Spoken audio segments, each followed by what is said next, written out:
Contemporary psychology, as with all of the life sciences, is deeply indebted to, and in fact hopes to be absorbed within, a more general evolutionary theory of the sort famously developed by Charles Darwin and being developed even as we meet. And evolutionary theory produced renewed interest in the processes of development. Evolutionary theory itself is a theory about the development of different types, the ontogenetic development of the individual member of the species, and the phylogenetic development that takes place within the animal economy at large. In fact, Charles Darwin himself published an unsigned essay in the journal Mind that described a father's observations of his infant son.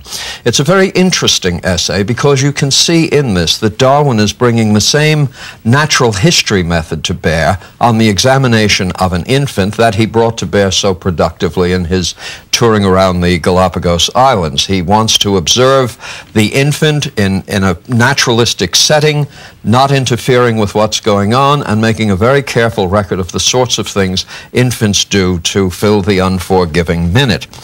Now, those who were very much in the thrall of Darwinian theory, but with a particular interest in psychology, undertook systematic studies of infant behavior, and a number of these studies were quite summoningly illustrated in James Sully's Studies of Childhood, which was published in 1896. In fact, a fair amount of contemporary research in child development, and particularly studies of infants, sometimes without knowing it, actually repeats observations summarized by Sully and discussed at length by Sully. I recall not too many years ago, great interest was shown to the fact that infants at a certain age will look in a mirror and recognize if there's something on their own face, whereas at an earlier age, looking in a mirror carries no personal information at all. Well, studies of the recognition of self using this mirror technique and something marring the face in the mirror actually are summarized by Sully in this work of 1896.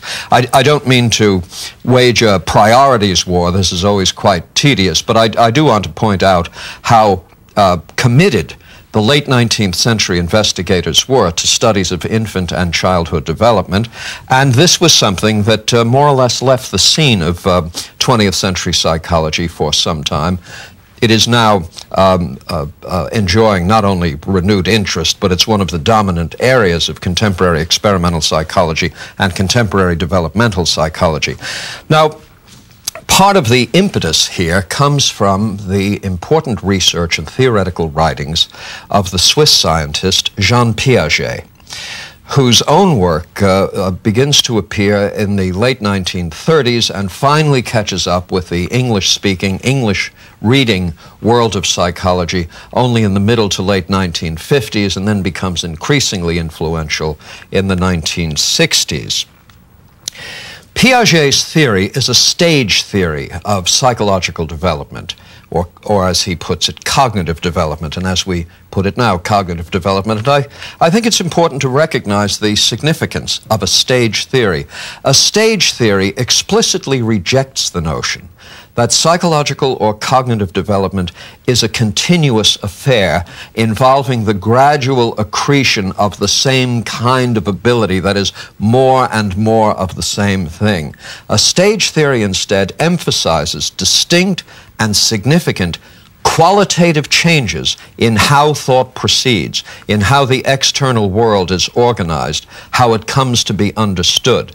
So it's not a behavioristic, associationistic theory, according to which, with the passage of time, you just acquire more and more and more associations. Rather, with the passage of time, and at key points in development, the cognitive faculties or powers actually display qualitatively different, unique, first-time only ways of dealing with the external world. And Piaget's theory is famously a stage theory. Central to this theory is the concept of the schema, the Latin term here being chosen by Piaget, so the plural would be schemata. I think in most of the literature today, schema is treated to the plural form schemas, psychologists reserving the right to do whatever they wish to do to Latin, I should think, or any other dead language, and several of the living ones too. Now, a schema in Piaget's theory is a central concept in that it constitutes what might be called the unit of knowledge. It's the building block on which further and more elaborate knowledge systems are erected.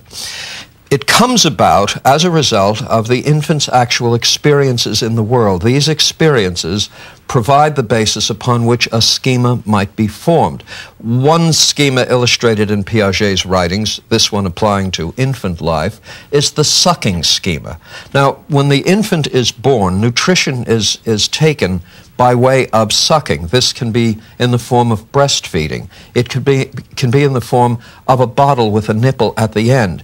The infant then proceeds to suck its own thumb. If you give the infant some soft piece of cloth, the infant will suck on a soft piece of cloth. What's forming here is a schema, a framework that is capable of supporting a particular kind of behavior that is gratifying and pleasing behavior.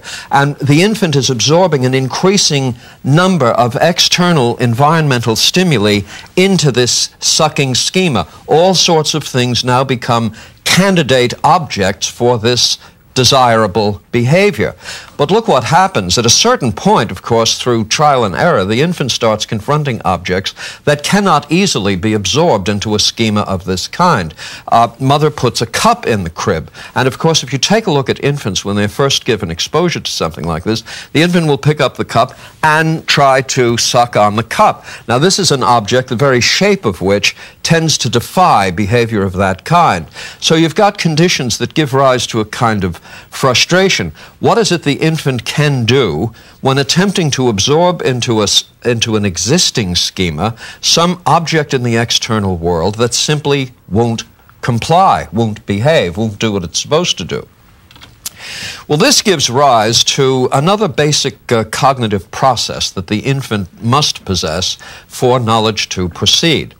To say that stimuli are absorbed into an existing schema is to say, to use Piaget's theoretical language, that the infant is able to assimilate objects in the external world to an existing cognitive structure. That process of assimilation is a kind of generalization. Any number of objects that will serve the task or allow the function or allow the behavior will be assimilated into this schema. Now we have an object that simply won't behave. We have a cup that will not allow itself to be sucked and the like. Well, this engages this second basic process, which Piaget calls the process of accommodation.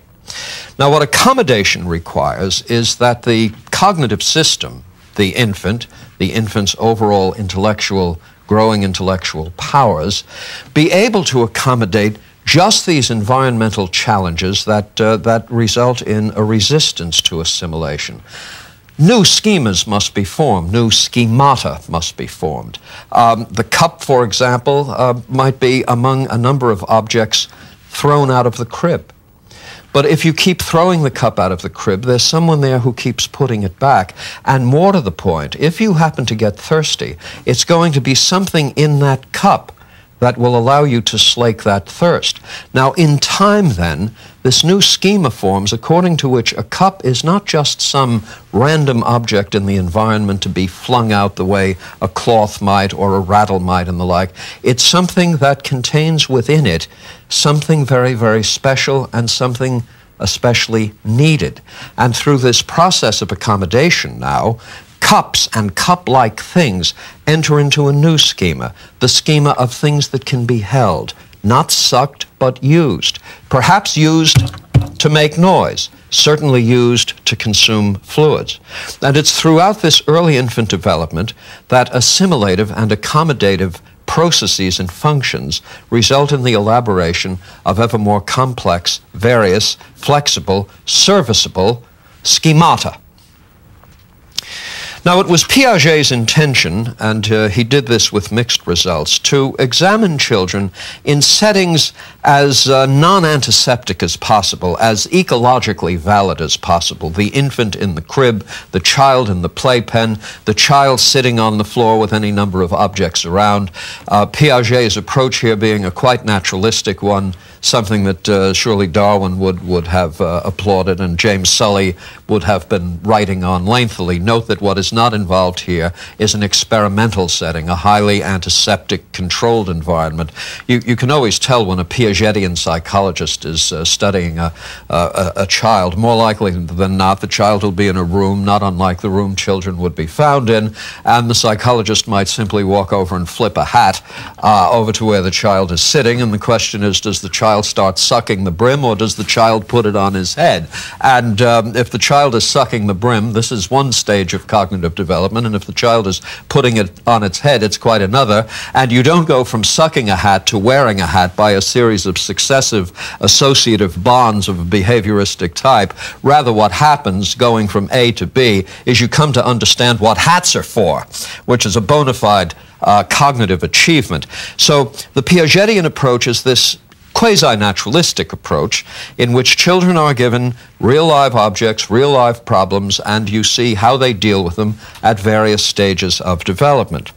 The earliest stage on the Piagetian account is the sensory motor stage, and I think the right way to remember what the sensory motor stage is all about is out of sight, out of mind. This is a stage in cognitive development in which the objective realities of the external world more or less exhaust what the infant has access to. There's very, very little evidence, at least in Piaget's studies. More recent research will challenge some of this. But on the Piagetian account, at the sensory motor stage of development, there's virtually nothing by way of internal mental representations of objects no longer present. Here you see the infant transfixed by its own hands. It's looking at these as objects in the environment. It clearly is beginning to form a conception of itself as being able to alter the external world by its own movements.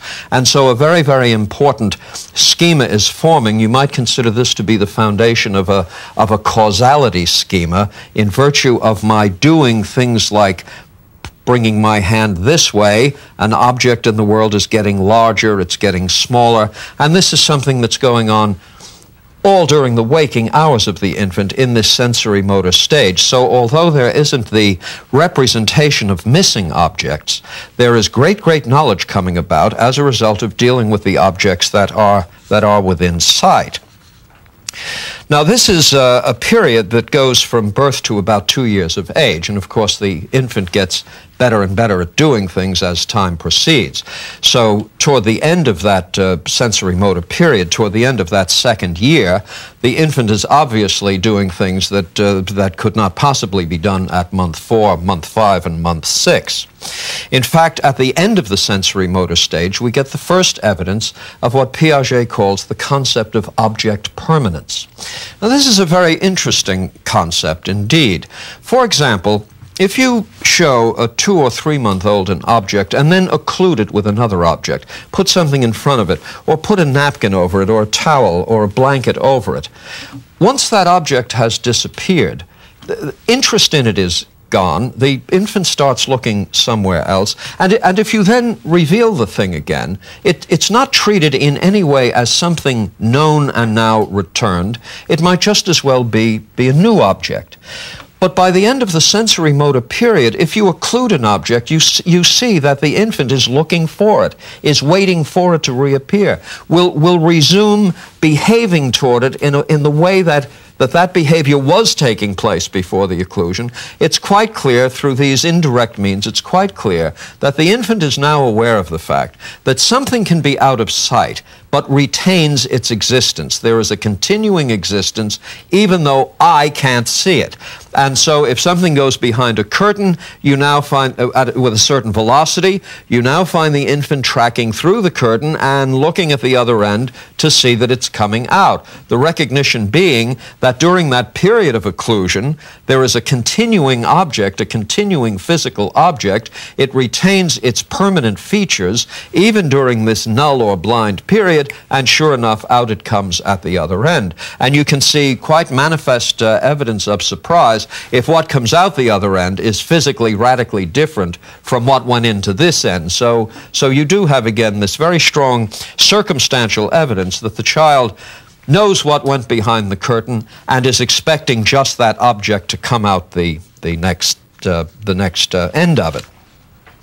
Now, the stage after the sensory motor stage is the pre-operational stage, what Piaget calls the pre-operational stage, which comes in two stages itself, one lasting roughly from 2 to 4 years, and another picking up at about age 4 and culminating at about age 7. In that latter period, that period from 4 to 7 years old, the important functions of language become available to the child. And of course, with language, cognitively now all bets are off. All sorts of things become possible with the acquisition of language that would not be possible beforehand. What you do get in the pre-operational stage early, the period 2 to 4, is evidence that the child actually can think in terms of images. You don't actually have to have the physical object present. There's evidence that the child can deal in a cognitive way with the image of things, with something once seen. Of course, with the concept of object permanence, this also becomes possible. The idea that what comes out on the other side of the curtain is what went in is only possible if you are able to retain an image of that object even when it's no longer in view. But what you don't get in this pre-operational stage, according to Piaget, and even at the end of this pre-operational stage, is the concept referred to by Piaget as the concept of conservation. This rather requires the stage of concrete operations, which is roughly 7 to 11 years old. Now, conservation problems are very interesting, and if you look at children dealing with these problems, they behave in quite interesting ways. A standard conservation problem is this. We go to the chemistry laboratory, and we get 2 beakers. We get a long cylindrical one, and we get a short one that has a very large, relatively large diameter. So you've got this tall cylindrical beaker and a short fat beaker. Now, in the short fat beaker, you put something like colored water, ink and water, and let's say it comes up maybe a third of the way in the short fat beaker. Now the child is watching you as you do this, and you say, I want you to look very carefully now at what I'm doing. Look over here now, Billy. And you take the fluid that's in the short fat beaker and you pour it into the tall cylindrical beaker. Of course, it comes up much higher in the thin, tall cylindrical beaker. Now the question Billy has to answer is this. Does this beaker, this tall beaker now, have the same amount of fluid that was in this one, or less fluid, or more fluid? Clearly, what governs the child's judgment is the height of the column. So if it goes up to a higher point, the child says that the tall, thin beaker now has more in it. If at that very point you take the contents of the tall, thin beaker, pour it back into the short, fat one, well, now the short, fat one has less. The child seems controlled, this very young child now seems controlled by a physical feature of the stimulus which trumps all deeper thought. I mean, on Piaget's account, there isn't this deeper thought, but the child is very much in the thrall of the sheer physical, geometric character of the situation. There isn't any resource available to the child other than the objective facts of the case. Now, at a later age, when the child has actually reached the stage of concrete operations, problems like this become really quite trivial. The child sits there, 6, 7-year-old sits there, and you do this experiment. The child, I've seen films where the child looks over at the experimenter. I mean, children are fairly innocent. They're not wise guys, actually. But the very question, now, does this beaker have more or less or the same amount, with some particularly precocious kids, seems to constitute a source of mirth. They sort of look at the psychologist and then they say, rather sheepishly, well, it's the same. I can tell you that Georgetown freshmen immediately say it's the same. Can't imagine why you'd ask such a question. I hope it's on the midterm, you know, that sort of thing. So this is not the result of associative learning, bar pressing, M&M pellets and the like. On Piaget's account, when you go from the stage where a child's judgments of the quantity of something is uniquely determined by the shape of the receptacle that's holding it, to the stage where a child knows that quite independently of any of the morphological features of the receptacle, a thing remains itself, do you see? That quantity is conserved throughout all purely spatial transformations, that as you move something from here to here, nothing of a quantitative nature happens to it, merely in virtue of the fact that the thing holding it is different. This is a profound transition in cognitive life, and it's something on which the child can build. Now, at this very stage, the child can handle what might be called certain logical features of objective reality. For example, a thing cannot simultaneously be and not be. A thing remains itself. Everything is identical to itself. But at this stage, the child is not able to handle abstract logical operations of the sort, if A is greater than B and B is greater than C, then what's the relationship between A and C? Now, of course, everyone in attendance knows that if A is greater than B and B is greater than C, not only is A greater than C, but A is necessarily greater than C. If someone said to you, if you asked, if A is greater than B and B is greater than C, is A greater than C? And if they turned around and asked, well, what is A? Well, you'd say they just don't get it. I mean, this is somebody that just doesn't understand the very logic of the case. Now, children who can solve the conservation problem cannot solve abstract logical problems and cannot deal with abstract logical relations. That takes place, on Piaget's account, roughly at age 11, 12, and thereafter, when one enters the cognitive stage of formal operations. Now, at this point, we have the young cognizer who is able to form all sorts of abstract conceptions, can handle analogies and metaphors and similes, very, very difficult Miller analogies type questions, you know, Capuchin is to prelate as such and such is to such and such, things that used to drive us crazy when we were taking these SAT exams and all that. Well, this is something the 11, 12, 13-year-old just handles like candy, nothing to it. Whereas just months earlier, these problems would be not simply daunting, they might actually be unintelligible. The child might not even know what you mean by something being metaphorical. Not because they don't know the word metaphor, you don't have to use the word metaphor, but they can't understand a relationship that is a metaphorical relationship, do you see? Well, what do we want to say about this extremely influential theory of Piaget's? Of course, what we're prepared to say about the capacity of infants and young children is going to depend mightily on the methods that we use to examine their abilities. And this will be true in every field of psychology. What we're prepared to say about the capacity or prowess or potentiality of one or another organism, including human organisms, is going to bear the indelible mark of the method of observation, the method of experimentation that we employed. Piaget's are quite realistic methods. In fact, early on, when Piaget's influence began to be felt in the world of American psychology, as you might expect, the behavioristic psychologists were quite skeptical of all this. This notion of cognitive stages and things going on in minds and children's conceptions of universals and all that seemed to be fairly hokey, quasi-superstitious, recidivistic, atavistic. Isn't this what we worked so hard to get away from, all this mind talk? So any number of experiments were done with children in the various Piagetian stages by behavioristic psychologists who used operant conditioning techniques to get the children to solve the problem. For example, the conservation problem. Well, let's say you take a child too young to handle conservation, too young on Piaget's account to handle the problem of conservation. All right, so here's the child now. You've got this beaker and you've got this beaker, and you do the experiment, and the child says, there's more in this one, and you say, no, that's not right. Now you pour it back, and the child says, well, now there's less in this one. No, that's not right. Now you pour it back, and the child says, well, there's less in this one. You say, no, that's not right either.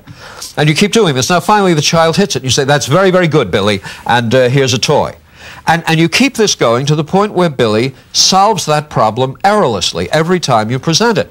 Now, the behaviorist orientation is such that you'd be inclined to sit back and say, see, this is obviously the result of a trial and error process. learning takes place. You don't have to assume some new qualitative cognitive stage never before seen and the like.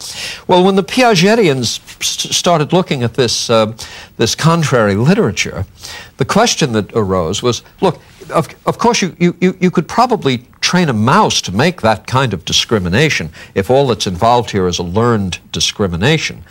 But will that learning generalize to a comparable task? Suppose you've trained the child, you've operantly conditioned the young child always to give you the right answer when you're pouring fluids from one sized beaker into another sized beaker. Now fill the beakers with marbles and ask whether the number in this beaker is greater than, less than, or the same amount. Well, the child that's been operantly conditioned before the right cognitive stage, do you see, to get the right answer, gets the right answer on that problem, but it doesn't generalize to comparable problems. Whereas when the child is in the right Piagetian stage to handle problems of conservation, that child will handle all problems of conservation, beads and fluids and pieces of clay, and you take a piece of clay and you roll it up and make it very small. Is there more clay or less clay, do you say?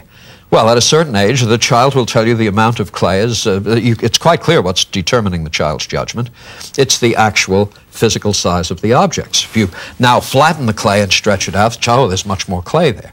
Now find the age where the child understands that no matter how you shape this, it's the same amount of clay, and that's the age where the child has no trouble with the fluids, no trouble with marbles, etc., etc., etc.